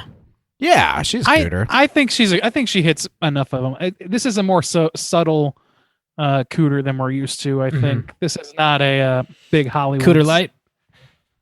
This is an artsy grounded cooter. Artsy cooter. She's not going to make it on the calendar. Let's just say. Nah, she's not strong enough to make it on the calendar with the Cooter calendar. with the hair jacket guy from the peanut butter solution. Oh yeah. Oh yeah. Yeah. Good Lord. The Monsieur. All right. So Well, yeah, she's got Monsieur. arrogance. She's got looking at style. So not sexual deviancy though. I don't know. Yeah. Yeah, she works. She works in the cooter world. Manipulation. Yeah, arrogance. All right. Maud She Cooter. licked my asshole a little bit. She didn't do that. Saint Maud is a cooter officially. We booked her. Thank the Lord. We booked her. Let's go ahead and let our hair down, get into the social hour. We're talking about what we've been watching this week. Hey gang, what you been watching? Ooh, my hair is down. Good, because Randy, what you been watching? Well, it's been, we recorded a little early last week, so it's been a little while, and I got a few things on here. I watched Goodfellas again, which is only the second time I've seen it. I actually haven't seen it since maybe early college, late high school, when I was very impatient with films, and I was not really, I don't think, prepared for this movie. So I wanted to give it another look, and it's a great movie. It lives up to its reputation. I don't have the same reverence for it that I think other people do, and I don't know that I'll be the guy that watches it every time it's on or anything like that, but it's a damn good movie. I watched with some friends online. I watched Dunstan Checks In and Blank Check in a double feature, which was so funny to watch. I have never seen Dunstan Checks In before. And Really? Oh, really? Yeah. Nice. It's a hilarious movie in which Otho from Beetlejuice just gets shit rained upon him constantly for the sin of being a fat guy. It's really, really dumb and funny. And Blank Check is no different. And Miguel Ferrer and all that shit. It was so much fun to just riff on these movies. It's been a while since I've done that. So it was good. I also, I've been keeping up with WandaVision. I'm a little iffy on it at the moment. And then I found this show that's on YouTube, but I guess it's a Comedy Central show. I watched it on YouTube. It's kind of an Adult Swimmy sort of thing, but it's called Blark and Son. Have you guys heard of Blark and Son? Nope, I have not. It's I feel like it's an extremely deep pull. It's a puppet, literally like puppets, but it's like those sort of silicone, like kind of hyper realistic puppets that are like, they look like living caricatures. And it's really just, it's really gross and weird. Like they got zits and shit, and it's like a son and his father, and like they're like really bizarre adventures. And Christopher Mintz-Plasse is the son, and then the creator of the show is the father's voice. And what's his name? Dean Pelton from Community is in it. Mm. Justin Roiland is in it. Like there's just like a bunch of people in it or whatever, and they're just like these puppets that are doing really bizarre shit, and it just looks really disturbing. If you saw what if you look up Blark and Son and you look at these puppets, you'll know exactly what I'm talking about. It's the kind of thing where they used to do this sort of like weird silicone puppetry in like the 90s for kids shows, but it was so disturbing that like it would have given kids nightmares. So they turned it into an adult sitcom sort of thing, Adult Swim style thing. It's weird. I'm not even sure I like it, but it's I've watched a lot of it. That makes it sense. disturbs me in all the right triggered ways. Yeah, that's pretty much it. Oh yeah, and then last night was a reunion show for Harmontown, which has long been my favorite podcast, and it was excellent. It was the regular crew plus Kumail Nanjiani and Emily V. Gordon. Anyway, it was great. I don't know if they're going to put that out on like for people to listen to or not, but it was a live stream sort of thing. So that was great. That was it for me. Sweet. Juice, what you been watching? I watched a little bit of that WandaVision. I'm caught up now. I loved the 90s themed episode, which just so happened to be the Halloween episode. Yeah, that was dope. yeah. But I did not like the newest episode. I'm not about what's happening right now. But I am caught up on that. I watched a new docuseries on Netflix about the Cecil Hotel in LA. It's it's kind of like what season 4 of American Horror Story was based off of, the one with Lady Gaga in it, and it's like hotel or whatever. It's crazy how much like they made that like the lobby look like exactly the same, pretty much. It's very interesting, but it's about a girl who dies there, but they talk about the history of the hotel and stuff too. I plan on doing a mini series on that. I think Netflix is just cranking one of these out a month because it follows the same format. It's 4 episodes, about an hour long piece, as the same as The Ripper and same as The Night Stalker. So I think they're just cranking these things out like once a month. Them and HBO are both like they are truly embracing the true crime wave in every conceivable way. This one particularly is called Crime Story: Vanishing at the Cecil Hotel. I watched it as well, and Crime Story is going to be like a reoccurring series. Okay, I see. They're already filming like the second season. So I gotcha. It'll be it's like the same director producer. I forget his name, but he's done a shitload of documentaries. So he's going to keep working for Netflix. Okay. I started playing Little Nightmares 2 or Little 1? Nightmares 2. Okay, I was going to say, you've already played one. No, I started, it just came out a week and a half ago or something, at least on Xbox. And so I played that. It's fun. It's very similar to the first game, but just new settings and characters and stuff. But so I am going to do a video game review on that, but that was fun. And again, playing Zombies Ain't My Neighbors with Bob, that was a lot of fun. That's one of those names that just popped up a lot, and like a lot of people like it. I just never played it before. Bob hadn't either, and we had a lot of fun playing it. It's tough, but it was a really fun co-op game. So that was cool. I've been watching this show on Netflix. It's like a reality show. It's got a ridiculous name. It's like Get Blown or something. But it's like about glass blowers or something. And they make all these like innuendo like jokes about it too, because also like the furnaces that they put the glass in, they're called glory holes. And so they always just like... They always say, too, it's like, who's the blow of the week or something. I don't know. It's ridiculous. However, the show's cool because it's just people making, like, really, like, baller shit. And it's pretty short. It's, like, 28 minutes. I just like seeing these people make amazing things out of glass. But it's just so ridiculous how, like, I don't know, the jokes they make about it. But I've been watching that and actually enjoying it pretty good.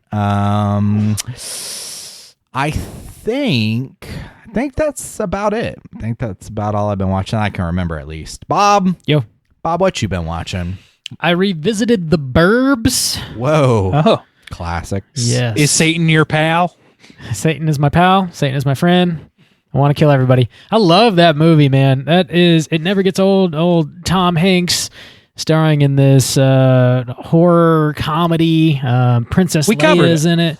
Yeah, we did a show on it a couple years back. Oh, did you have to show it to Alice? Yeah, that's I did. why. Yeah, because Tom Hanks. Exactly. Yeah. I did. She enjoyed it. It's one of those movies that I remember watching like over and over as a kid. And it's just like an instant feel good movie for me. It's got Corey Feldman in it. It's fantastic. They used to play it on Comedy Central constantly back in the day. Check it out if you've never seen that. In return, Alice showed me Josie and the Pussycats, which I know you're a big fan of, Randy. I'd never seen it before, and that shit is very funny. It's very it's very self-aware, and it's just like making fun of like boy bands / girl groups. And like I remember back when I was a kid and it came out, I figured it was just like, oh, that's just like a teen girl movie, like Spice World. Yeah, like it's much more than it is a lot more than that. Like it's very smartly written, and it I don't know. I had a lot of fun with that. Would recommend it. Backdoor Lover. Mm-hmm. Come on. Yeah, that's about butt sex. That's a legitimately like that's as good as any boy band song from the era. It's as good as fucking NSYNC not Boys to Men, not as good as that. Not as good as that.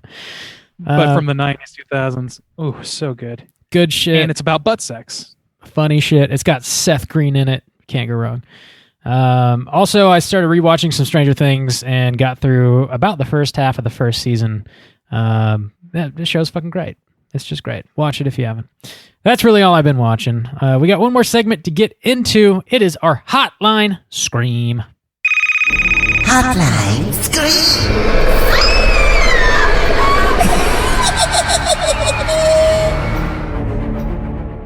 If you are listening and would like to call in and leave us a voicemail, you can do so at 904-638-3231. We got 5 voicemails we're getting through this week. We actually got like over 10 voicemails this week, which is just more than we can play on one episode.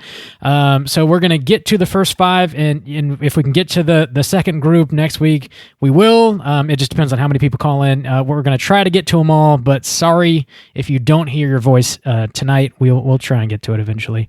We make no promises. Yeah, we can only do so much.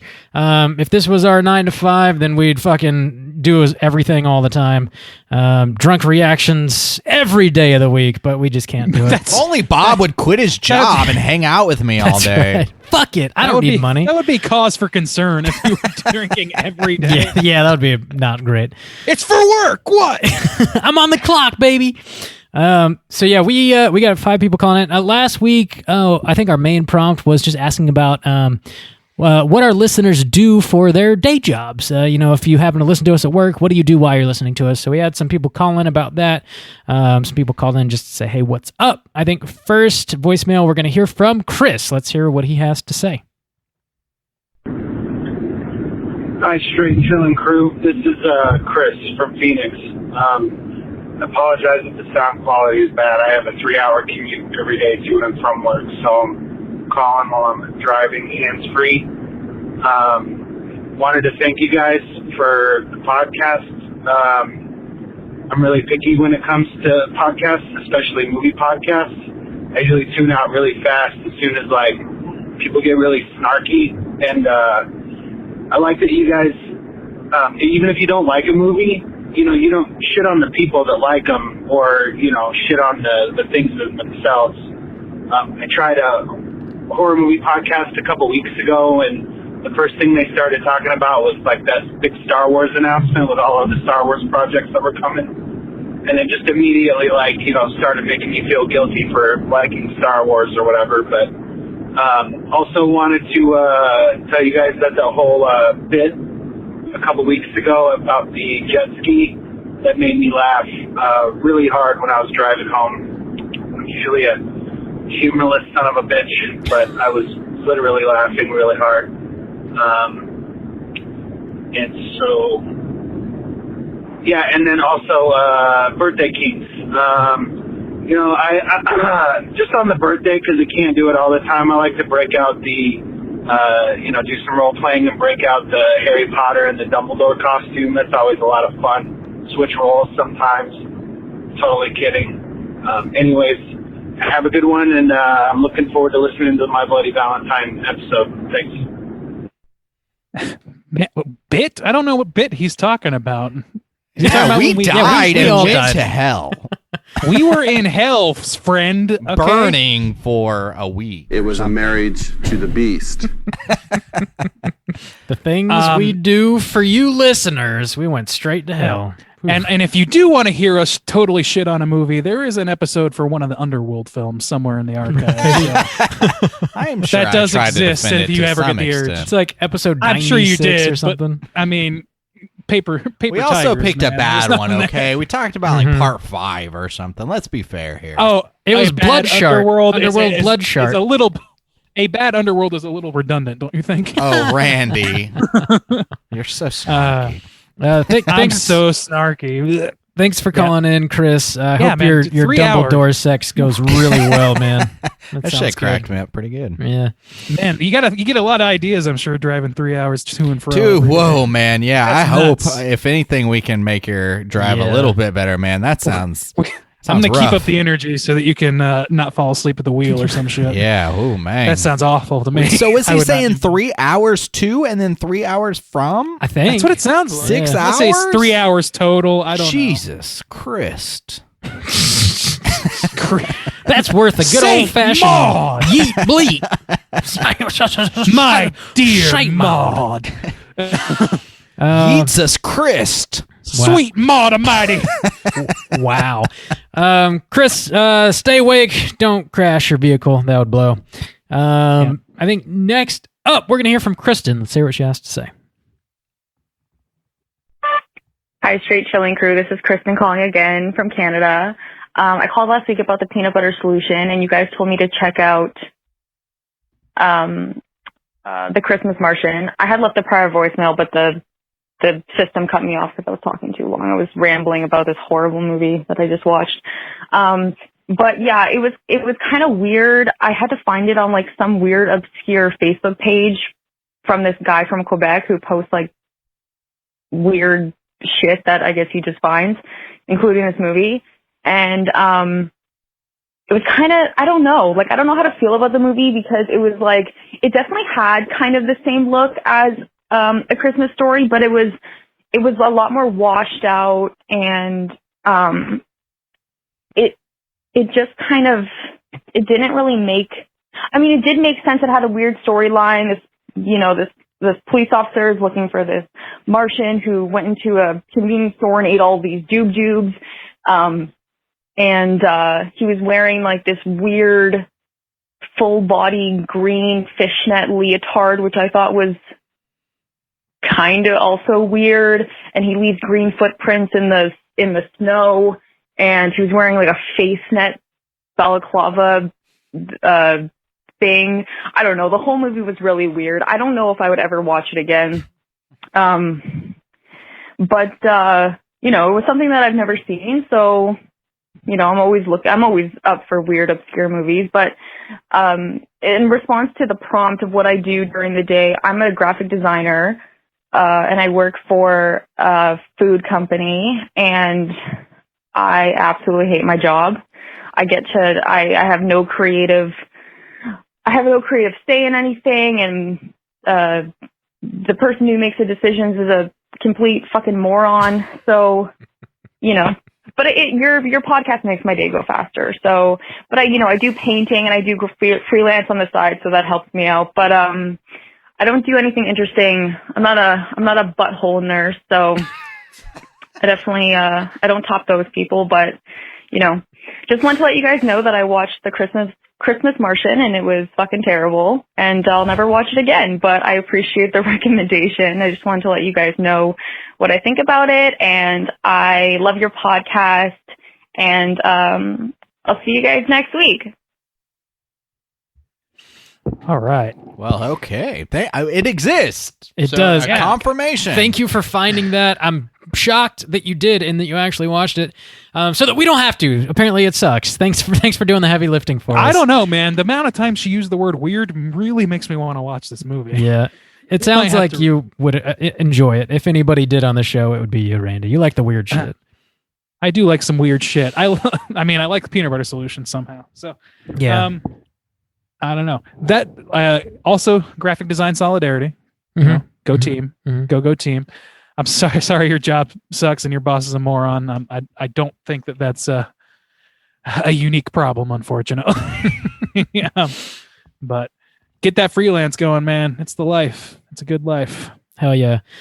Thanks for calling in. Keep watching some weird shit. We look forward to hearing about more weird shit in the future. Next up, we are going to hear from Michael. Let's hear what he has to say. Hey, what's up, guys? This is Michael at Horrorpocalypse calling in. It's been a while. I just listened to your My Bloody Valentine episode. My Bloody Valentine is probably one of my favorite horror movies ever. Great slasher flick. One of my earliest memories.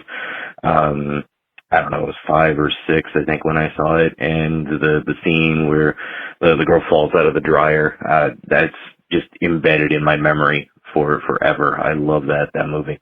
But I wanted to give you guys a call and issue a challenge to some folks here that are they're getting by with 8 episodes a day. I got you all beat. You guys know. But anyway, I forget what I was really calling for. I got into work and my back office smells absolutely horrible. That's what I was going to call you guys about.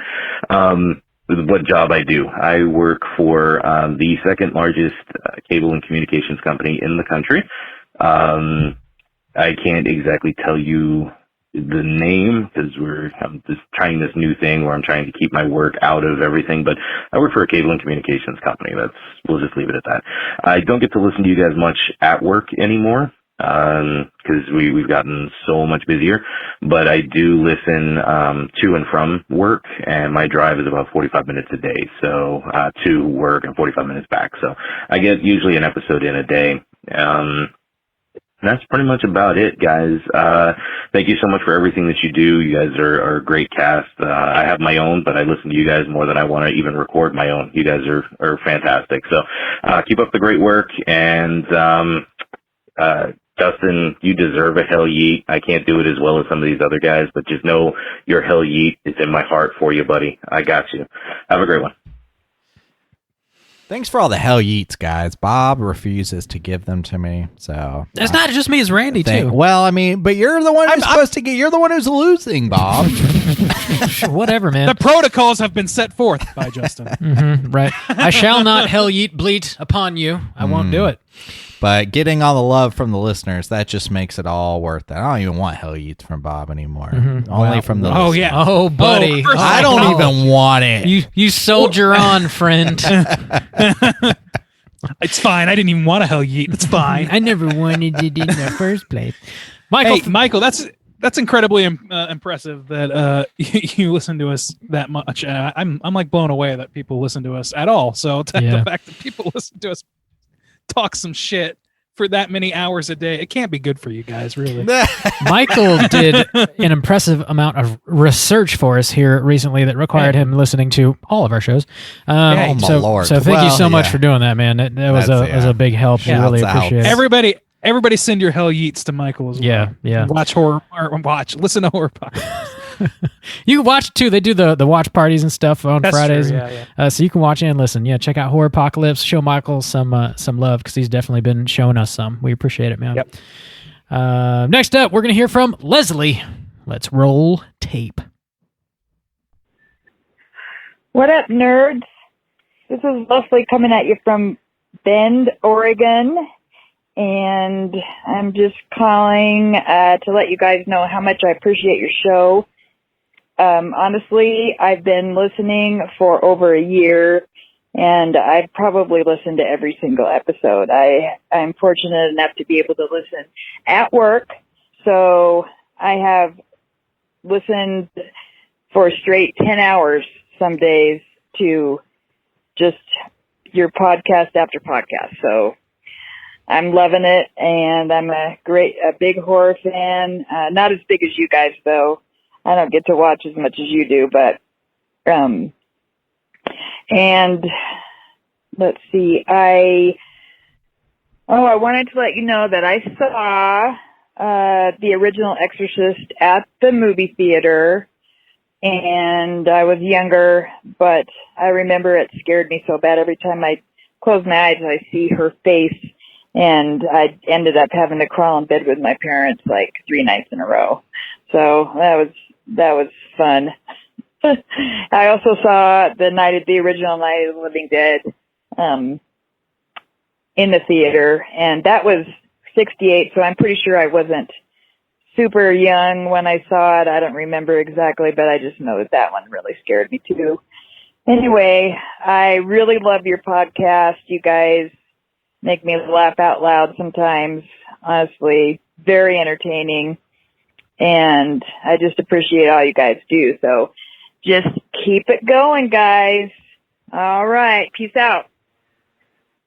So I think our protocol for who we play when we have an overflow is just the people who are going to make me feel the most warm fuzzies, because all these people are making me feel great. We're getting a lot of love from the ladies lately, too. Yeah. The ladies! Whoa. I mean, we heard from Chris and Michael too, so it's not That's gender true. specific. Oh, yeah, that's been even. All right. Leslie, thank you for guys, that. as And, well.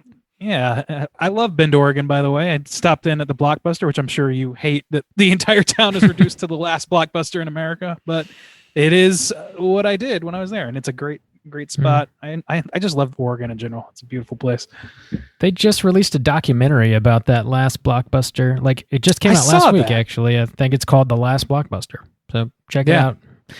Thanks for calling, Leslie. I'm glad you enjoy the show. Watching The Exorcist in the movie theater as a child is fucking cool and probably really horrifying. So a way to survive that. Yeah, and Night of the Living Dead too. I mean, damn. Yeah, that's some cool shit. Not as terrifying, maybe, but certainly iconic. A feather in your cap. Yeah, really cool. Thanks for calling in. Hope you're doing well. We got one more voicemail we're gonna hear from Simon. See what he has to say. Hey guys, this is Simon from Alabama. I was just calling about your most recent prompt about the blue collar jobs. And it actually gave me a reason to call in because, not very kinky, and I've been married for 5 years, so Valentine's Day is Valentine's Day. But, yeah, I'm a tire builder. I work in a tire factory, and I just put the tires together all day, anywhere from 250 to 380 or so. Like today, I'm working a 12-hour shift. But yeah, that's my boring ass job that I do while I listen to you guys, and you really make work enjoyable. So thank you all for that. And I'd also like to give you a little recommend on a movie. Don't tell Bob. Bob doesn't like good movies. Like The Lodge. Yeah, but it's called Butterfly Kisses, and I'd never heard of it. It only has 50 reviews on Rotten Tomatoes from audience, and it's really good. But anyway, yeah, just have a good day, guys, and hell yeet for old juice over there. Keep killing, guys. I need to develop a catchphrase. God damn. Hell yeet. Apparently. Squad. Thanks for building those tires, man. Zippity-zappity. That's wow. But you got to do better than that, Randy. That's a fuckload of tires to build in one day. Yeah, it is. That's impressive, man. Glad you're enjoying the show. Also, it's never too late to get kinky. Don't give up yet. Yeah. Open the Pandora's box for us. Get weird. Yeah. Dress up like Dumbledore, like these other folks out here. Fucking like Dumbledore does. Maybe we'll start a straight chillin' kink. I don't know, marriage service or something. What is that called? Counseling? Marriage service? Marriage service. Kink counseling? Kink counseling. Thank you. Yeah. Sure. You mean a marital aid? Like a Gandalf costume? Sex counseling? Sex. Yeah. Call Soju's hotline for kink counseling. Yeah. I'll kink you up. I'll tell you what to stick where. Says Soju. I'll kink up an arrow real good. It's my boy Dick. Make it fly like a boomerang. What? Jesus. What? You gotta have deadly aim with that. I kink so good, I make an arrow fly like a boomerang. That's my catchphrase. And Rob doesn't like good movies. wild Right. shit. You're so right, Simon. Rob only likes bad movies. That's a fact. It's all relative. I looked up this Butterfly Kisses. I at least got it on my I've seen that somewhere. Oh, really? No, I haven't. Well, I'm sorry, I haven't seen it, but I have seen it around. It came out 2018. It looks like. Okay. Yeah. I can't hear that title though, and not think of that weird. Yeah, that song. Like father-daughter pop song thing. That's what first came know. up. I had to type in horror movie. Rob, you'd probably like it because, as we know, I have a daddy kink. Bob, I've never said that. you said that. That's in your my voice. Rob, that's admissible evidence. So Plain and clear. Nope. Thanks for calling, Simon. Glad you're enjoying the show, man. I think that's all the voicemails we got this week. We're going to be back next week with a brand new episode. We're going to be talking about the winner of the February poll pick, which was Old Boy, the original Korean Old Boy, not the American remake. So slam your eyeballs into that. Get ready for next week's episode. Until then, please rate, review, and subscribe to us on iTunes. Follow us on Twitter at STR8_chilling, on Instagram at Straight Chilling Podcast. You can send us an email through our website at straightchillingpodcast.com. If you want to join in on the daily Slack channel conversations, hit us up in one of those social media outlets, and I'll send you a link so you can do so. Until then, keep chilling. Satan must be stopped at every opportunity.